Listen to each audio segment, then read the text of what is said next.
problèmes d'inondation sont des problèmes structurels, profonds. Je pense qu'il faudrait une intervention supérieure. Mais comme nous le faisons chaque année,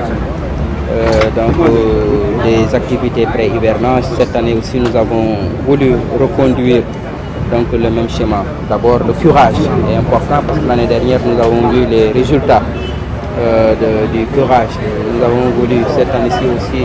reconduire ce curage avec l'ONAS, avec les communes d'arrondissement. l'ONAS prend une partie, les communes aussi prennent une partie de ce curage et la ville de Thiès. Et donc nous avons commencé cette opération de curage depuis un mois. À côté donc, du curage, donc, nous avons aussi acheté des motopompes et avec leurs accessoires pour appuyer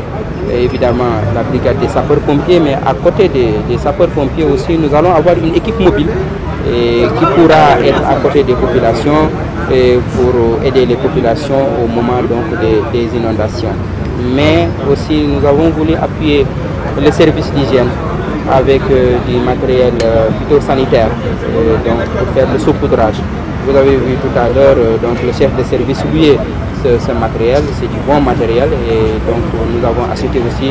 les produits qui vont aussi avec ce matériel. Nous avons donc aussi à côté de ça prévu de faire une opération de désensablement. Donc parce que cette opération de désensablement aussi est très importante parce qu'elle permet non seulement à l'UCG, la SONAGED de pouvoir faire son travail, mais aussi elle participe donc cette opération de désensablement dans la lutte contre les inondations. Et aujourd'hui nous prévoyons aussi une grande opération de reboisement et aussi une opération d'élagage des arbres. Voilà de manière générale quelques activités que nous avons voulu aujourd'hui partager avec les populations de Thiès, toujours avec le concept une mairie au service des populations. On a vu également l'implication des acteurs de développement, mais surtout des OCB. Oui, j'ai oublié aussi le remblai aussi.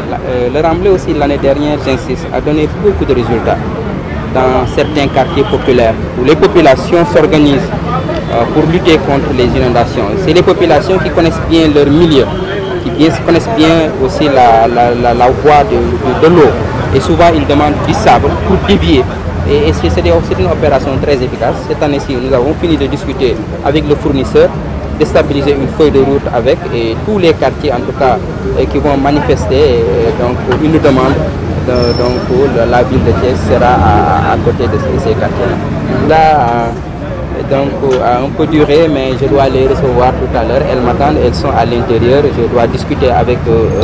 sur les activités aussi, comment impliquer le mouvement navétane dans les grandes activités de vacances et comment davantage les soutenir. Seulement ci wala benn kàddu wàccaayu nawet bi mel na lii jéego la bu am solo. waaw jéego la bu am solo ndaxte nawet bi moom mi ngi ñëw man saa su ma gisee xiin rek damay am njàqare su ma nekkee Dakar sax su ma gisee xiin wala dégg taw rek da ngay am njàqare bi yëpp du mooy li ngay ragal mooy inondation da ngay gis ay famille yu nekk ci ay jafe-jafe yu métti mais inondation yi ñëw mën leen a yokk ay tiis ak njàqare moo tax ñun li ñu mën a def ca nga xam ne moo dépendre ci ñun da ci jiitu mooy curage boobu dafa am solo ndax daaw bi ñu ko defee dafa am ci ay places yu nekk ci dëkk bi yoo xam ba ñu leen gëjoon a curé ëpp na 20 ans mais bi ñu defee curage bi bu ndox bi ñëwee lu ndox mi bëri dañuy gis ni ndox bi day daw donc au bout de quelques minutes au bout de quelques heures ndox mi dina wàññeeku bu baax moo tax ren ji ñu reproduire ko di ci gërëm waa ONAS bu baax ñu ngi ciy jàpp bu baax parce que ñun amuñu moyen jël en charge curage boobu ci gërëm aussi les communes de Thiès Est de Thiès Ouest de Thiès Nord parce que dañu koy séddoo ku ci nekk aussi da ngay jël une partie mais à côté de ce curage ñu jënd ay motopompes pour jàppale sapeurs-pompiers non seulement pour jàppale sapeurs-pompiers mais aussi ñun dañuy monter ay équipe mobile yoo xamante ni bu inondation ñëwee zones yi gën a sensible équipe yooyu dinañu ñëw ak seen matériel ak seen i moto ak seen accessoire pour jàppale population yi moto pompe yooyu gis ngeen ko service d'hygiène aussi yi nga xam dañuy def saupoudrage ñu jëndal leen matériel phytosanitaire bi nga xamante ni jëndal nañ leen ko pour jàppale leen gis ngeen matériel bi ñoom sax nañ matériel bu baax a baax la ak produit yi nga xamante ni ñoo koy accompagner ci ñu wut aussi remblai dama ciy wax remblai dafa am solo ay suuf parce que daaw ci inondation yi soo xoolee quartier yi xale yi ñoom xam nañ yoonu ndox bi xam nañ seen i quartier mais dañ daan am ay jafe-jafe am suuf bu doy pour mën a dévier ndox bi pour xeex ak ndox mi daaw joxe nañ ci ay camions yu bëree bëri ren ji aussi ak fournisseur bi stabiliser nañu ak moom feuille de route et ñëpp ñi nga xamante ne ay quartiers yi nga xam ne ñu soxla suuf incha allah dinañ leen indil suuf ñu jàppale leen ci élagage bi aussi ci la bokk ndax garab yi dañ ko war a dagg dina yokk éclairage bi mais aussi dina yokk sécurité loolu aussi donc ñu ngi ciy liggéey reboisement bi aussi beneen opération la boo xam war nañ ko tàmbali ci mois d'août bi boo xamante ni opération la boo xam budget bi teew na donc liggéey bi dañuy xaar rek pour lancer ko donc loolu yenn ci activités yi nga xamante ni bëggoon nañ ko partager donc ak population yi moo taxoon ñu lancé activité pré-hivernage yi officiellement. sëñ bi war nga am dajeeg léegi mouvement nawetaan mais ñoom mel na ne nawetaan moom football rek la quoi kenn du leen sant ci quartier yi est-ce que xalaat nañu ren nga waxtaan ak ñoom pour que ñu gis leen ci activité de développement. waaw je pense que donc ñi ngi c'est des gens yoo xamante ne wax dëgg yàlla ñi ngi coopérer bu baax a baax bi ma ñëwee ak léegi ak ñoom je pense que dinañu gën a dugal seen loxo ci dëkk bi. gën a dugal seen loxo ci doxalinu dëkk bi donc ñoom ay ñu ci bëri ci ñoom ay intellectuels lañ xam nañ seen i engagement par rapport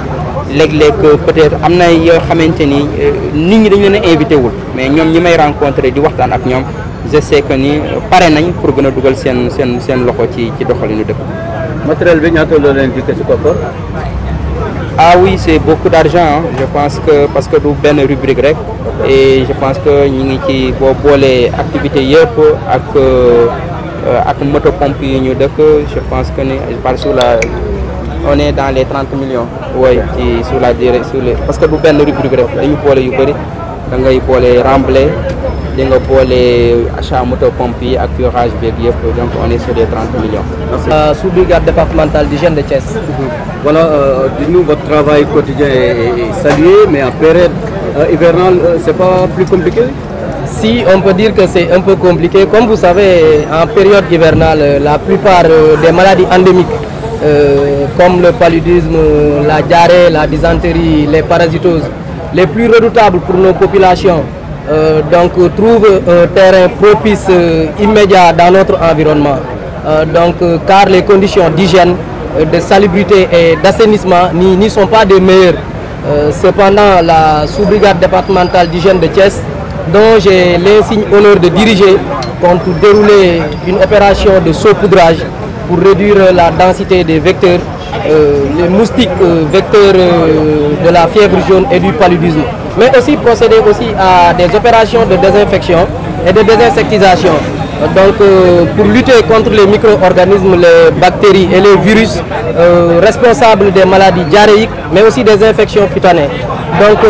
sur ce, nous remercions infiniment le maire de la ville, en l'occurrence M. Babacar Diop, qui n'a ménagé aucun effort et qui a mis à la disposition du Service national de l'hygiène un important lot de matériel vraiment pour pouvoir intensifier la lutte contre les vecteurs. Donc au nom du colonel Maodo Malik Diop, chef du service national de l'hygiène, au nom aussi du capitaine Idrissa Ndiaye, le chef de la brigade régionale d'hygiène, nous félicitons infiniment monsieur le maire de la ville, monsieur Babacar Diop, pour ce geste noble. Et nous disons aussi à l'endroit de la population thiessoise de prendre vraiment toutes les dispositions. Nous leur disons que les jours à venir, nous allons démarrer la campagne, nous allons démarrer les opérations de saupoudrage pour lutter contre les vecteurs, Inch'Allah. Ku ne nawet aussi da ngay wax yooyeeg mouche yeeg yooyu noonu donc ñun service d'hygiène dañoo compter tàmbali ay opération de saupoudrage yooyu moom moo ñuy dimbali pour ñu mën a xeex ak vecteurs yi. moom la ñuy wax pompe dëkk bi mooy yi ñuy faral di def di wër dëkk bi ak suñuy oto opération yi nag day démarrer ay 19h 20h lañ koy démarrer bés bu ñu koy def aussi dañuy ñaax aussi population bi xam naa ça peut-être jot bi duñu ko may. mais dinañu def ay émission ay campagne de sensibilisation comme ça ñu wax ak nit ñi jaaykat yeeg yooyu ñu muur seen lekk yi opération yi noonu moo ñuy dimbali pour yooyu xam nga nawet moom ak ndox yu bon yeeg yooyu feebar yu bëri ci lay profité juddu parce que dañuy trouver les lieux propices pour ñu jàngoro yooyu mën a dal population bi donc ñun nag ñun dañuy teel a jug service d'hygiène gis ngeen tey li ñu indi fii tey mooy matériel bi nga xam ne monsieur le maire dimbalee na ko service d'hygiène duñ la guleet nag ndax yàgg na ko def yàgg na jàppale service d'hygiène en tout cas depuis que ñu nekk fi ba léegi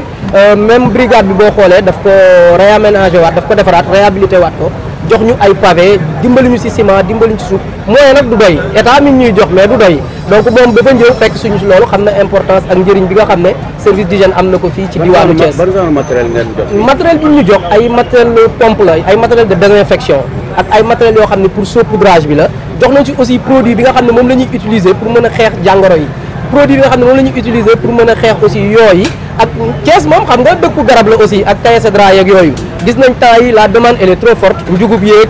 yi ni mel yamb yeeg yooyu mais opération bi dafa ñëw à son heure donc li ñuy def rek du ñu def lu dul gërëm monsieur le maire de la ville encore une fois Babacar Diop di ñaax nag yeneen maire yi dañ leen di ñaax ñu suivre ñu def comme ñu def de même comme maire ni mu ko defee comme ça ñu mën a sillonner dëkk bi yëpp sillonner artère yëpp def le maillage de la zone comme ça Thiès ren ñu xam ni vraiment teel nañu jël suñu disposition yëpp wàññi jàngoro yi ak yenn feebar yu sew yi. dernière question est-ce que am ngeen moyen logistique yu doy souvent dañuy gis seen éléments yi dugg taxi di def seen liggéey. waaw xam nga nag loolu moom honnêtement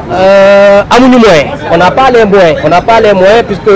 la sous-brigade d'hygiène de Thiès dispose d'un seul véhicule et le véhicule là vraiment c'est pas du tout opérationnel donc nous lançons aussi un appel à l'endroit des autorités pour ñu dimbali ñu ci loolu ñu jox ñu oto boo xam ne dina mën a couvrir parce que zone bi dafa vaste puisque la zone s'étend jusqu'à Kayar donc ñun dañuy soxla honnêtement ñu jox ñu oto boo xam ne dinañ mën a def réclamation yi ba pare mën a ñoŋal suñu liggéey